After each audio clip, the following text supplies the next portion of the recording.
فيها ستكون بأيامي فرقا. فحياتي قبل الحلقات تيه بضياع بشتاتي، من دون نعيم الآيات نرتاد لنحفظها الحلقا. في القلب مشاعر أخفيها قد أشرقت الشمس عليها، عن خطط لم أعبأ فيها ستكون بأيام. في القلب مشاعر أخفيها قد أشرقت الشمس عليها، عن خطط لم أعبأ فيها ستكون بأيامي فرقا. فحياتي قبل الحلقات تيه بضياع بشتاتي، من دون نعيم الآيات نرتاد لنحفظها الحلقا. في القلب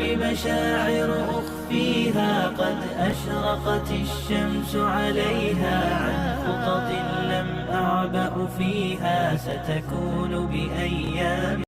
في القلب مشاعر أخفيها قد أشرقت الشمس عليها، عن خطط لم أعبأ فيها ستكون بأيامي فرقا. فحياتي قبل الحلقات تيه بضياع بشتاتي، من دون نعيم الآيات نرتاد لنحفظها الحلقا. في القلب مشاعر أخفيها قد أشرقت الشمس عليها، عن خطط لم أعبأ فيها ستكون بأيام. في القلب مشاعر أخفيها قد أشرقت الشمس عليها، عن خطط لم أعبأ فيها ستكون بأيامي فرقا. فحياتي قبل الحلقات تيه. على رسول الله وعلى آله وأصحابه ومن سار على نهجه واستنى بسنته إلى يوم الدين. اللهم إنا نسألك علما نافعا ورزقا طيبا وعملا متقبلا. اللهم إنا نسألك إيمانا لا يرتد ونعيما لا ينفد ومرافقة نبيك في جنات خلد. اللهم حبب إلينا الإيمان والشهادة في سبيلك وزينهما في قلوبنا وكره إلينا الكفر والفسوق والعصيان واجعلنا من الراشدين. اللهم إنا نعوذ بك من العجز والكسل ومن الجبن والبخل ومن غلبة الدين وقهر الرجال. أيها الأحبة إخواني في الله جل وعلا, mari kita lanjutkan kembali ta'allum kita atau tafaquh kita, belajarnya kita atas syariat Islam, yang mana kita membahas hadis-hadis Nabi SAW. Kita sekarang memasuki bab baru pada Kitabul Iman, hadis ke-48. Qala Abu Abdullah Muhammad ibn Ismail al-Bukhari rahimahullah fi jami'ihi, babun khawful mu'mini min an yahbata amaluhu wa huwa la yash'uru. Bab seorang mukmin itu khawatir atau takut an yahbata amaluhu, kalau amalnya hilang, wa huwa la yash'uru, padahal dia enggak menyadarinya. Wa qala Ibrahim At-Taimi, Ibrahim At-Taimi mengatakan, seorang tabi'in, ma aradtu qawli ala amali illa khashitu an akuna mukadziba. Aku itu kalau membandingkan atau mensejajarkan perkataanku dengan amalanku itu, aku takut aku ini orang-orang yang mendustakan. Ya, jadi ini Ibrahim At-Taimi, seorang tabi'in. Ya, khawatir ya kata-kata saya ini tidak sama dengan perbuatannya. Manis di janji, atau manis di mulut ya pahit di amalan. Janji ya persis kayak apa yang kita lakukan ya. Jadi berjanjinya banyak sekali, atau perkataannya bagus-bagus, muluk-muluk, amalannya nggak ada yang bagus atau nggak muluk-muluk. Ya ini seorang ulama ya, beliau ini seorang ulama, fuqaha, seorang ahli fikih yang memerintahkan manusia kepada kebaikan. Dia itu takut, jangan-jangan saya nyuruh orang, saya sendiri nggak melaksanakan, kan gitu. Seperti orang munafik. Orang munafik itu perkataan beda, perbuatan beda. Saya bersaksi Muhammad Rasulullah, innaka la Rasulullah, kamu itu Rasulullah. Kerjanya gembosin syariat Islam. Beda. Ya. Masa mengatakan saya ini bersaksi orang Islam loh, saya ini, tapi perbuatannya, kata-katanya menjelekan Islam. Nah, Ibrahim At-Taimi khawatir jangan-jangan dia itu seperti itu, karena ada firman Allah, ya ayyuhalladzina amanu, wahai orang beriman, lima taquluna ma la taf'alun. Kenapa sih kamu itu ngomong yang enggak kamu laksanakan? Kabura maqtan indallah an taqulu ma la taf'alun. Allah sangat besar murkanya kalau kalian tuh cuma ngomong enggak dilaksanakan, padahal itu sesuatu yang harus dilaksanakan. Dan itu sudah pernah kita jelaskan. Ya, itu untuk dalam hal-hal yang memang harus dilaksanakan. Saya nyuruh anak saya sholat 5 waktu. Sholat 5 waktu itu wajib. Saya nggak sholat 5 waktu. Nah itu berarti perkataan saya didustakan oleh perbuatan saya. Perbuatan saya tidak seirama, bukan ngajarin bernyanyi Pak, tidak seirama atau selaras dengan perbuatan. Harusnya kan klop, seperti teko ketemu tutupnya, atau panci ketemu tutupnya, sama. Perkataan A, perbuatan A, janji kampanye A, prakteknya A. Ini janjinya udah sampai turun, udah nggak turun, sudah sampai turun nggak pejabat, nggak di, tapi udah minta maaf sebelum turun. Nah bagus itu, mohon maaf bagi yang belum terrealisasi. Tapi kalau disengaja padahal bisa, nggak boleh, itu dosa. Jadi perkataan tidak sama dengan perbuatan. Nah Ibrahim tuh takut, dan orang beriman hendaknya begitu. Bahkan ciri orang beriman tuh dia rajin sholat, rajin puasa, rajin sedekah, rajin berbuat baik. Dia tuh takut jangan-jangan nggak diterima. Ya, khawatir itu bagus. Justru yang mengkhawatirkan itu nggak ada rasa takut sedikit pun, karena rasa takut, khauf, itu bagian dari keimanan.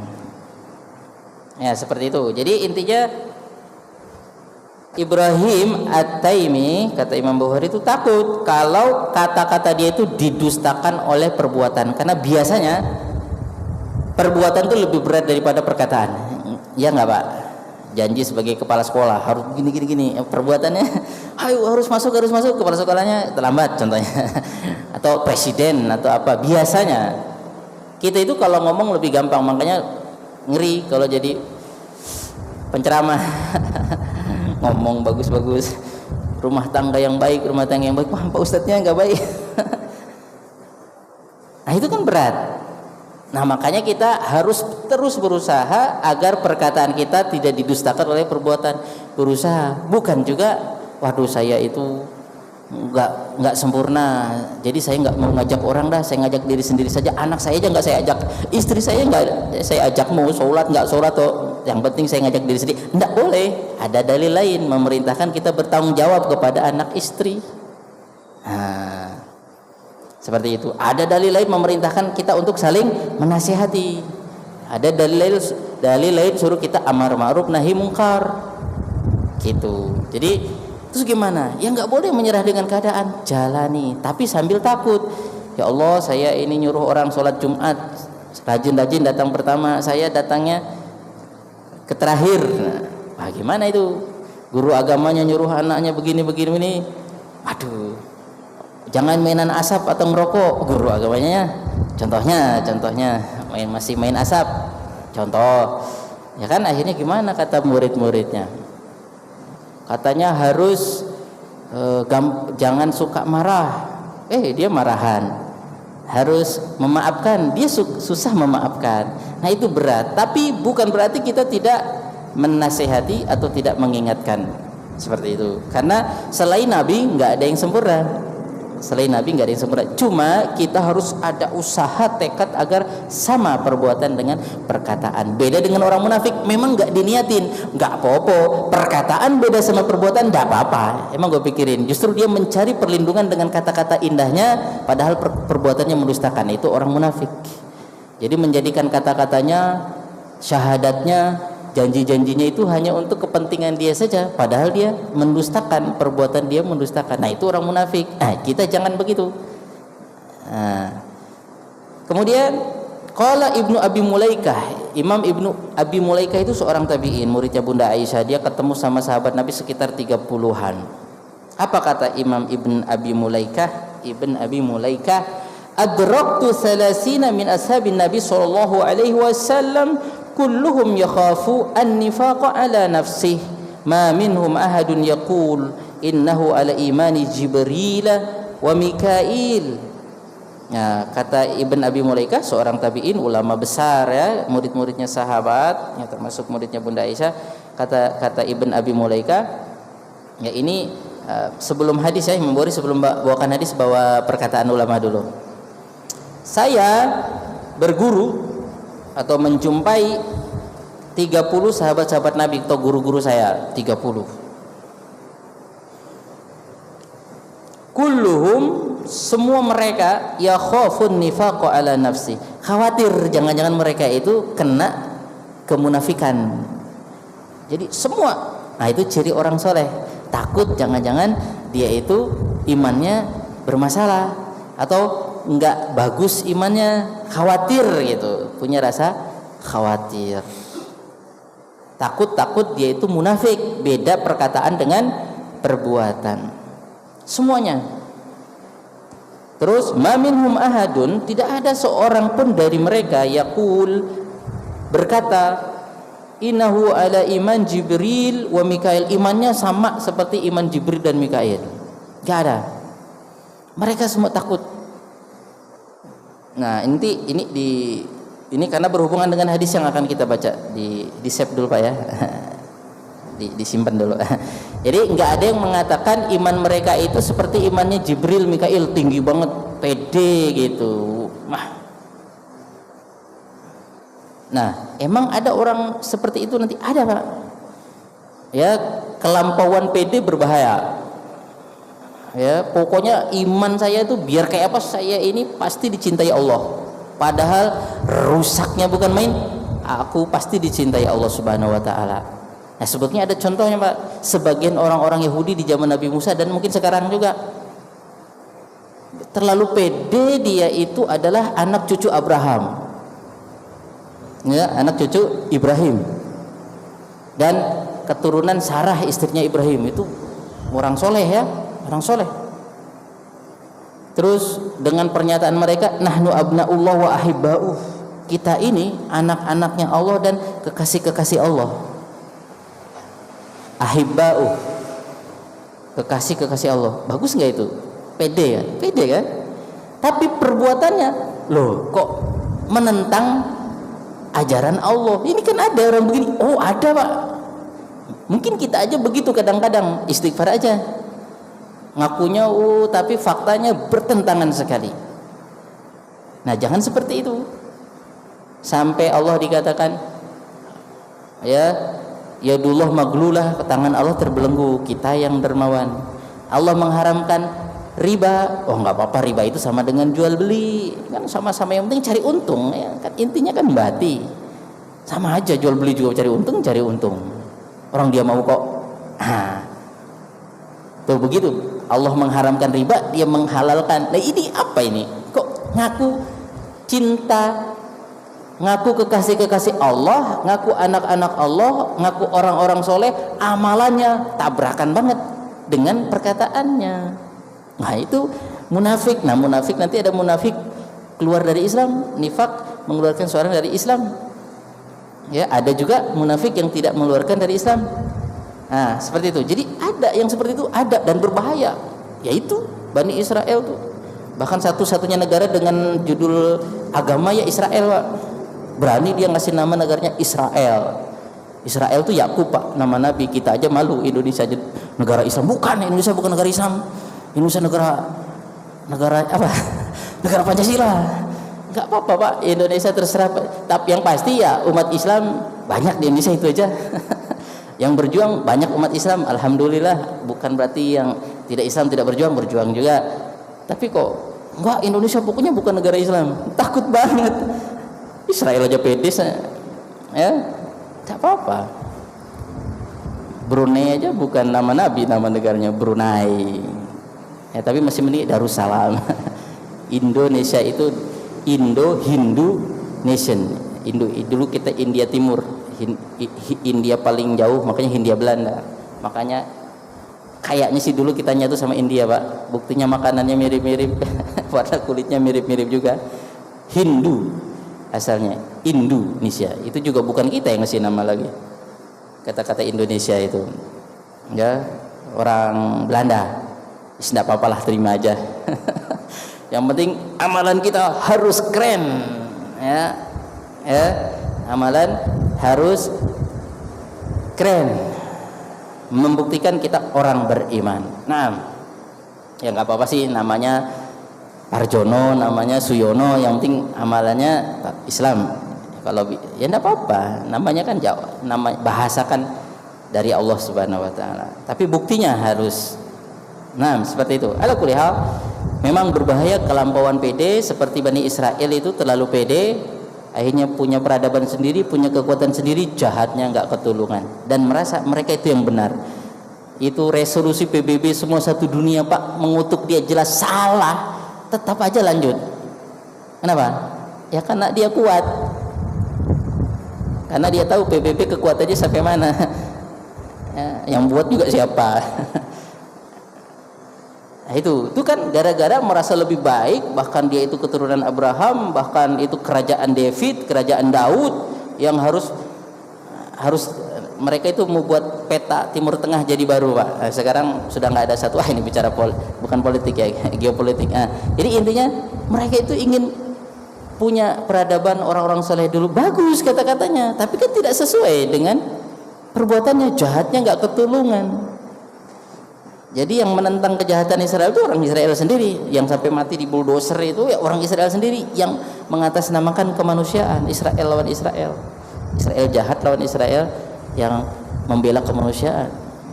Jadi enggak, sekali lagi Pak, itu sedikit ya, enggak perlu jadi orang beriman untuk bela Palestina, cukup jadi manusia sudah cukup.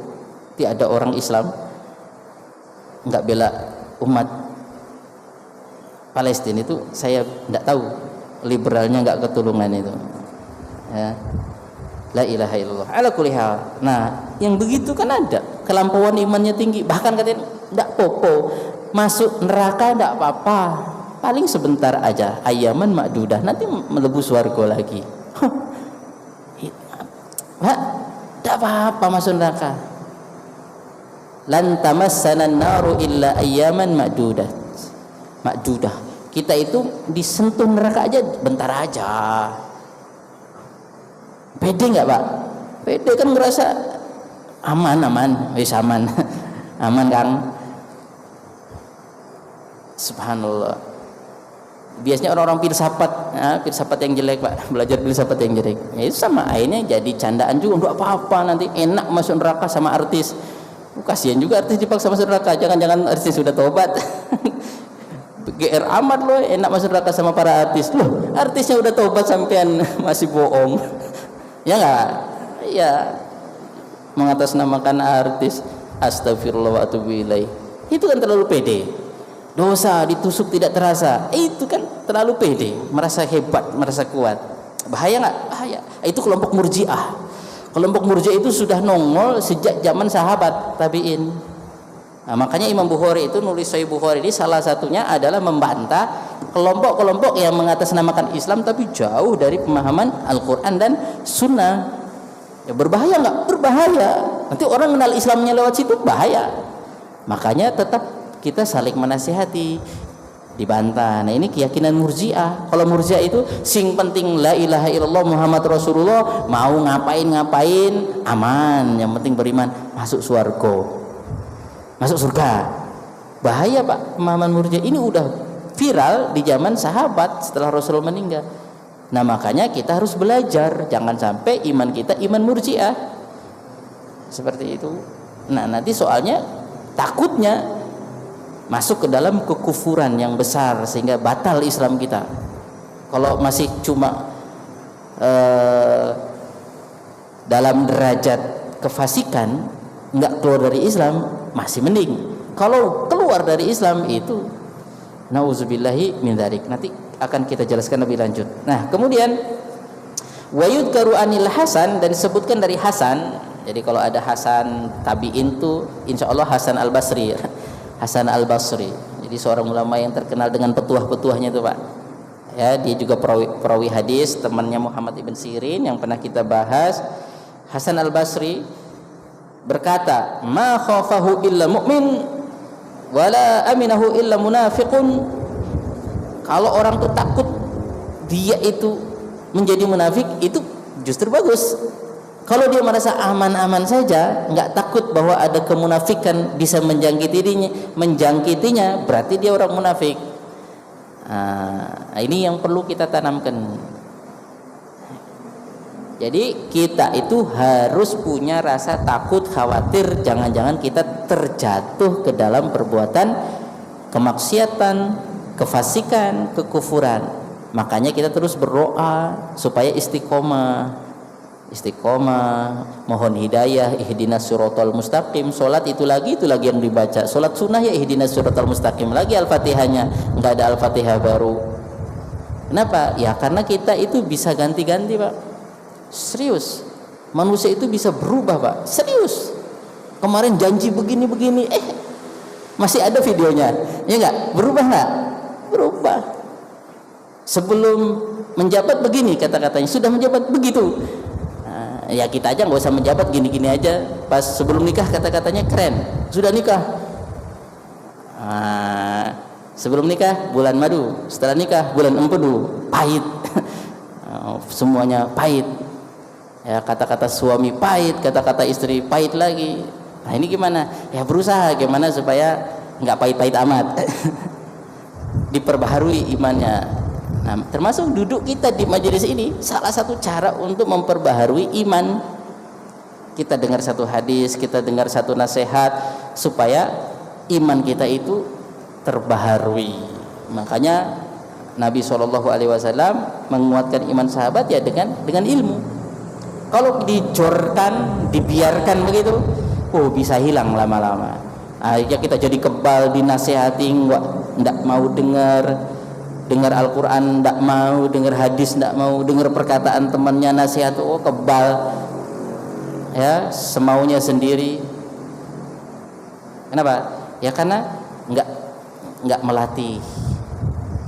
melatih diri untuk mendengarkan Al-Quran. Ya kata Allah, fabi ayyi haditsin ba'dahu yu'minun. Mau taat sama apa lagi sama Quran? Nggak taat Pak. Quran itu udah teruji secara la ilaha illallah semuanya. Coba dari sisi sains, dari sisi apa, Quran itu mau didustakan apanya? Sama Quran tidak percaya, mau percaya sama apa? Sama kitab Sansekerta, kitab Darmo Gandul atau apa? Ya boleh kitab-kitab yang bagus selama nggak bertentangan dengan akidah. Tapi ini udah paling bagus Al-Quran. Makanya mau percaya apa lagi kata Allah? Ini udah intinya peradaban Al-Quran. Makanya kalau di barat yang masuk Islam orang-orang berpendidikan, orang-orang pintar yang udah bolak-balik meneliti agama-agama. Nah kita nggak mau menggali, ya wajar kita jauh. Mereka menggali dapat, kita nggak gali, nggak dapat. Coba kalau nggak gali batu bara, nggak dapat. Sumur bor nggak digali, nggak dapat airnya. Kita gali terus, kita pertahankan. Nah, itu kata Hasan al-Basri. Wa ma yahdharu minal israr 'ala an-nifaq wal isyan min ghairi taubah. Wa ma yuhdharu minal israr 'ala an-nifaq wal isyan min ghairi taubah. Kemudian hendaknya seorang itu hati-hati, jangan terus-terusan dalam kemunafikan dan kemaksiatan tanpa taubat. Nah, jadi walaupun sehari 5 kali kita melakukan dosa, kalau kita taubat dianggap tidak terus-terusan. Yang terus-terusan itu salah, besoknya salah lagi, besoknya salah lagi, nggak pernah taubat. Soalnya ada hadis, ya, manusia itu biar salahnya siang malam, pagi sore, yang penting bertaubat. Selama matahari belum terbit dari barat dan nyawa belum sampai ke kerongkongan, itu masih ada ampunan. Yang penting mau taubat nih, enggak salah. Makanya salah satu ujian atau godaan setan yang sangat besar itu, kita itu suruh putus asa, Pak. Suruh putus asa dari rahmat Allah Subhanahu wa taala. Habis berbuat maksiat, wah nggak mungkin Allah ngampuni, sudah nggak mungkin. Akhirnya sekalian aja lah 2 gelas. Waduh, nggak mungkin Allah, 3 gelas aja sekali. Nah itu udah kayak saya ini nggak mungkin diampuni, ya. Akhirnya gantung diri gara-gara judi online, ya Pak. Itu suruhan setan. Padahal mau judi online, judi offline, atau dua-duanya daring sama luring, judi online offline, kalau bertaubat Allah maafin. Nah, tapi kan setan suruh buat kita putus asa. Akhirnya apa? Aduh, nggak bisa bayar gini-gini, belum pinjaman online, belum judi online, gantung diri dan banyak. Nah, kenapa nggak diselesain, Pak, sama pemerintah judi online? Nggak tahu, tanya aja Pak polisi. Nah, tanya pemerintah, harusnya bisa cepat selesai.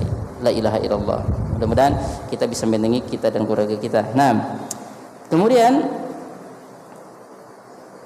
liqaulillahi ta'ala wa lam yusirru ala ma fa'alu wa hum ya'lamun.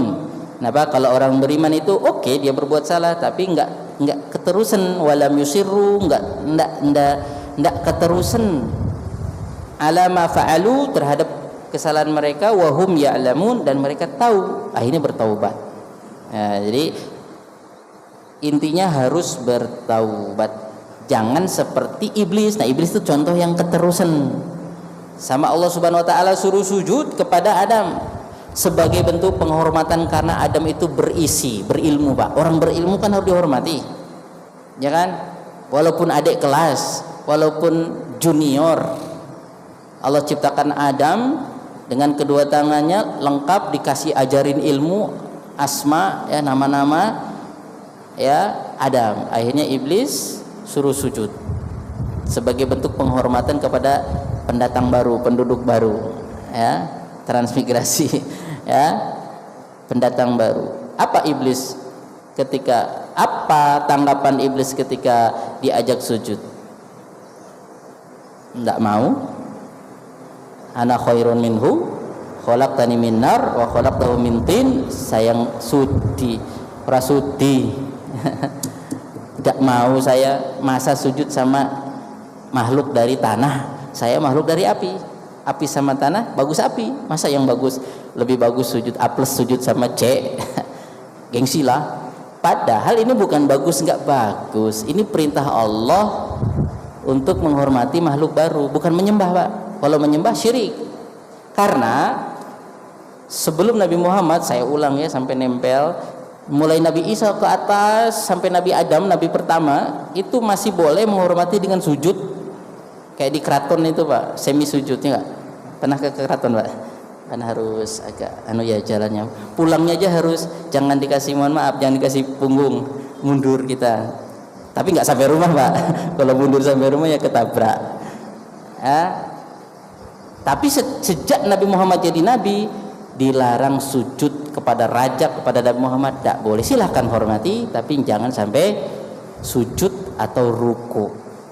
Nah, jadi penghormatan saja, tidak mau, sombong. Salah nggak? Salah. Akhirnya apa? Allah usir. Pas Allah katakan salah, malahan nantang. Apa nantangnya? Oke, kalau saya diusir tidak apa-apa. Andirni ila yaumi yub'atsun, tapi kasih aku masa tenggang ya. Itu keras kepala nggak, Pak? Atos, isror itu namanya. Bukannya eling habis berbuat salah, malahan maksiat yang lain. Beri saya masa tenggang, ya, umur yang panjang sampai hari berbangkit. Ila yaumi yub'atsun. Tapi Allah kabulkan sebelum hari kiamat. Nanti iblis juga mati semua, Pak. Nah, yang nggak mati cuma Allah Subhanahu wa taala. Malaikat pencabut nyawa juga mati. Tapi intinya iblis itu umurnya panjang. Enggak Allah kasih mati. Yang mati anak keturunannya, kalau iblisnya enggak. Nah, jadi musuh kita itu terlalu senior, Pak. Ya, kita baru lahir, balik menghadapi iblis dan tentaranya. Iblis umurnya udah panjang, makan asam garam, cuka dan lain-lain. Nah, intinya umurnya panjang. Jadi kita harus betul-betul senantiasa a'udzubillahi minasyaitonirrajim. Mau masuk rumah baca bismillah. Iya, Pak, mau masuk rumah kata Rasulullah baca bismillah. Ngucapin salam walaupun rumah kita sendiri, assalamualaikum, bismillahirrahmanirrahim. Kenapa? Kata Rasulullah, kalau kita nggak baca bismillah masuk itu anak buah iblis ke dalam. Akhirnya kita berantem aja terus, anak sama bapak berantem, rebutan HP. Iya nggak? Iya, mungkin kita masuknya nyelondong aja. Baca bismillah sebelum masuk Rasulullah.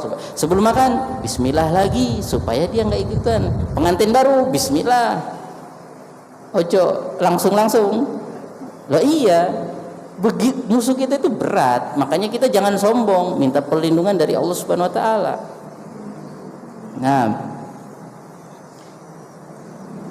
kita baca hadisnya, tapi berapa menit lagi Isya kita? 19.20. Berapa guys? Isya jam berapa? 4 menit lagi. 15 menit. Siap, mudah-mudahan satu hadisnya bisa kita baca, insya Allah pendek. Kita baca hadisnya, hadis ke-48. Qala haddatsana Muhammad bin Ar'arah qala haddatsana Syu'bah an Zubaidin qala sa'altu Abu Wa'il anil Murji'ah faqala haddatsani Abdullah anna an-nabiy sallallahu alaihi wasallam qala sibabul muslimi fusuqun wa qitaluhu kufrun. Imam Bukhari mengatakan telah mengabarkan kepada saya guru saya Muhammad bin Ar'arah. Kemudian guru saya dari gurunya lagi Syu'bah dari gurunya lagi Zubaid dari gurunya Abu Wa'il seorang tabi'in, Abu Wa'il dari gurunya seorang sahabat Abdullah bin Mas'ud. Nah, jadi Abu Wa'il tuh bertanya tentang kelompok Murji'ah yang viral di zaman itu. Nah, itu bahaya, mengatasnamakan Islam tapi pemahamannya jauh dari ajaran Al-Quran dan hadis Nabi. Itu berbahaya. Makanya kita itu terus diperintahkan agar berpegang teguh dengan agama Allah Subhanahu wa taala, ya maksudnya agama yang dibawa Rasulullah sallallahu alaihi wasallam. Nah, ini Murji'ah pernah viral di zaman tabi'in. Ya, makanya Abu Wa'il langsung nanya kepada gurunya Abdullah bin Mas'ud. Ya. Nanya tentang akidah Murji'ah. Murji'ah itu akidahnya tadi la yadurru ma'al ma'siyah al-iman. Kemaksiatan yang kita lakukan tuh nggak punya efek apa-apa kepada keimanan kita. Ya tetap aja iman sama aja, imannya Abu Bakar Siddiq dengan iman kita sama. Ngeri nggak, Pak? Ngeri ya, sama iman kita itu sama semuanya. Yang penting udah la ilaha illallah Muhammad Rasulullah, mau ngapain aman. Bahaya nggak, Pak? Bahaya. Wah, itu bisa melakukan kejahatan mengatasnamakan Islam, Pak.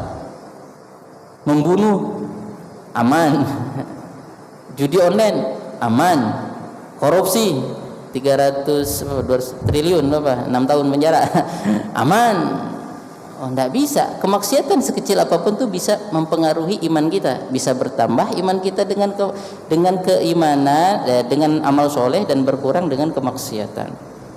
Wah, ini bahaya kelompok Murji'ah seperti ini, mengatasnamakan Islam, merusak Islam. Nah, kemudian Abdullah bin Mas'ud mengatakan salah, pemikiran mereka salah. Kalau kita bermaksiat, iman kita tipis, bahkan bisa hilang, tergantung maksiatnya apa. Gitu. Kenapa? Rasulullah pernah bersabda. Nah, Abdullah bin Mas'ud ketika menyalahkan Murji'ah ya pakai dalil, bukan semau-mau dia. Ada petunjuk Rasulullah. Apa petunjuk Rasulullah? Nabi pernah bersabda, sibabul muslim fusuqun wa qitaluhu kufrun. Kalau kita mencaci, menghina, merendahkan saudara kita se-Islam, itu kefasikan. Ya, kalau kita membunuh mereka, memerangi mereka, memutilasi mereka, ya, itu adalah kekufuran. Nah, ini menunjukkan amal jelek, mencaci, membunuh, itu bisa membuat iman kita berkurang.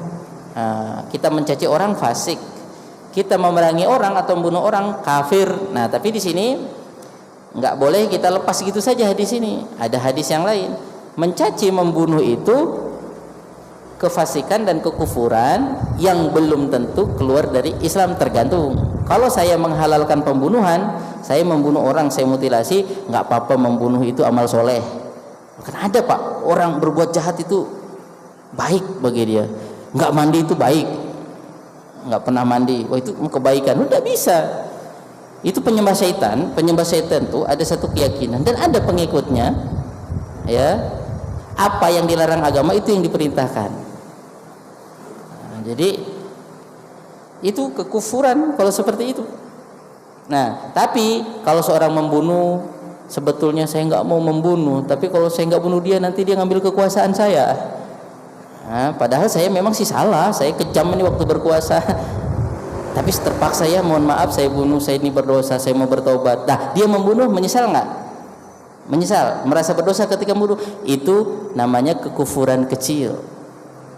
Ya, sama kefasikan. Saya itu maki-maki dia, nyebut dia itu binatang kaki 4, saya mengatakan dia itu brengsek apa segala gitu, tapi aduh, sebetulnya sih ya karena saya jengkel banget, karena dia lawan politik saya atau karena dia nyaingi saya nanti.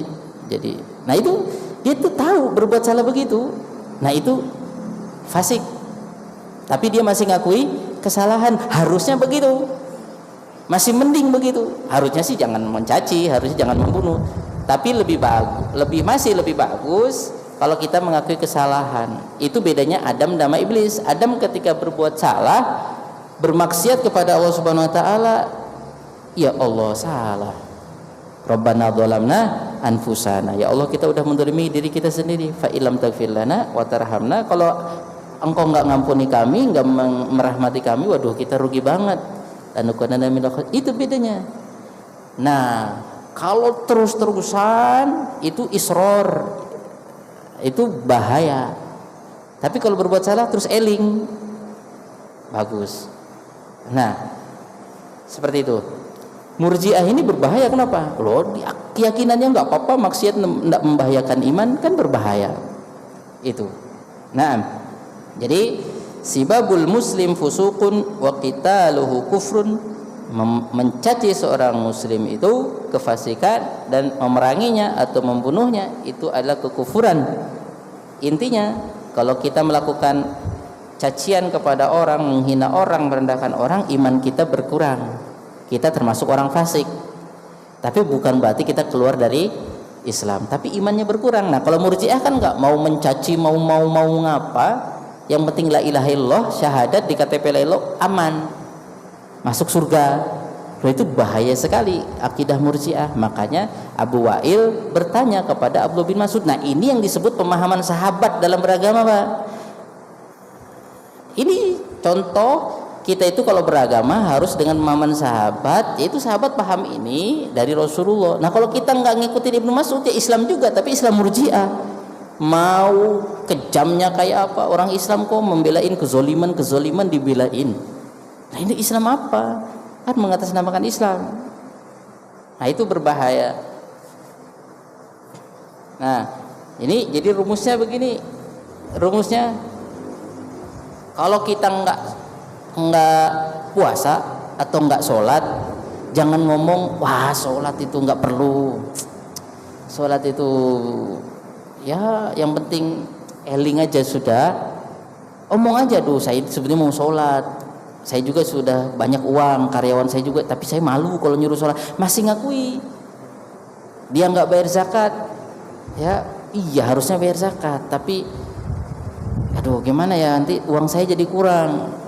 Jangan begini, zakat nggak perlu, Indonesia sudah pakai pajak, nggak perlu syariat Islam, zakat tuh nggak perlu, Basnas bubarin aja, yang bagus itu hukum Amerika. Wih, bahaya. Kalau Anda nggak membayar zakat, nggak membela syariat zakat, omong aja. Itu keliru pemahaman itu. Cuma ya gimana ya, ya sebetulnya nggak boleh begitu. Akui saja kita nggak bisa menegakkan syariat Islam, termasuk hukum zakat, hukum syariat Islam, yang akui saja. Beda dengan begini, wah nggak perlu hukum Islam, nggak perlu Al-Quran, nggak perlu Sunnah, cukuplah kita studi banding ke Prancis, ya, banyak sana filosof-filosof bagus untuk hukum-hukum negara kita. Lah itu bahaya itu. Jangan sampai anak-anak kita jadi profesor gitu pikirannya. Jadi kalau kita nggak bisa ngamalkan syariat Islam, nggak bisa sholat, nggak bisa puasa, nggak bisa zakat, masih ada di hati penyesalan tuh salah. Tapi saya harusnya nggak gitu. Itu masih mending nggak keluar dari Islam. Tapi kalau sholat nggak perlu, zakat nggak perlu, syariat Islam nggak perlu, udah hukum jadul itu, hukum kuno yang cocok hukum sekuler, bisa keluar dari Islam kalau seperti itu kufur betulan keluar dari Islam. Ngeri nggak? Ngeri. Makanya kita harus tahu, jangan sampai seandainya pun kita maksiat, ya kita belum bisa menundukkan pandangan, ya akui saja itu dosa, tapi enak, tapi dosa, tidak boleh. Astagfirullahaladzim. Jangan nggak apa-apa, kan namanya juga ciptaan Tuhan itu baik, harusnya dinikmati, mubazir. Nggak bisa. Jangan dihalalkan yang haram itu, tapi akui saja saya itu sukanya begitu, mudah-mudahan Allah ampuni dosa saya akan taubat insya Allah, mudah-mudahan satu hari saya bisa. Seperti itu rumusnya, itu pesan ulama kita. Jadi seandainya pun kita maksiat, kita tidak bisa melaksanakan perintah Allah, jangan sampai kita menentang. Nah kalau menentang jadi kayak iblis, jatuhnya nanti kufur, keluar dari Islam. Akui saja saya belum, yang perempuan belum bisa pakai hijab syar'i, aduh saya belum bisa, saya mencoba, mudah-mudahan satu hari saya masih PNS soalnya. Aduh nantilah kalau udah pensiun. Yang apalagi contohnya, apa lagi Pak ya? Banyak dah. Jadi kalau belum bisa melaksanakan syariat Islam, belum bisa rajin sholat berjamaah ke masjid, belum bisa, wah jangan sholat berjamaah nggak perlu, itu orang nggak ada kerjaan. Coba lihat negara Korea itu, produksinya bagus, kita itu sholat, akhirnya produksi kita menurun gara-gara karyawannya sholat dulu. Apa-apaan tuh syaratnya harus sholat, tapi segala nggak usah sholat-sholatan, apalagi sholat berjamaah, bahaya, menentang syariat Islam. Tapi iya sebetulnya sholat berjamaah bagus, cuma saya malas, enaknya di rumah, apalagi sambil nonton TV. Akui saja saya itu lemah imannya, tapi jangan menentang perintah Allah, syariat yang dibawa oleh Rasulullah SAW. Itu rumusnya, supaya kita tidak terjatuh ke dalam kekufuran besar, keluar dari Islam, tapi masih di dataran kefasikan yang masih mungkin kita masuk surga, karena kita tidak menentang perintah Allah Subhanahu Wa Taala, walaupun kita belum bisa maksimal. Termasuk bernegara, Indonesia udah mencoba menegakkan syariat Islam, ya belum bisa maksimal. Dulu mau menegakkan syariat Islam bagi para pelakunya aja ada yang nggak terima, ya nggak apa-apa, kita terus berusaha.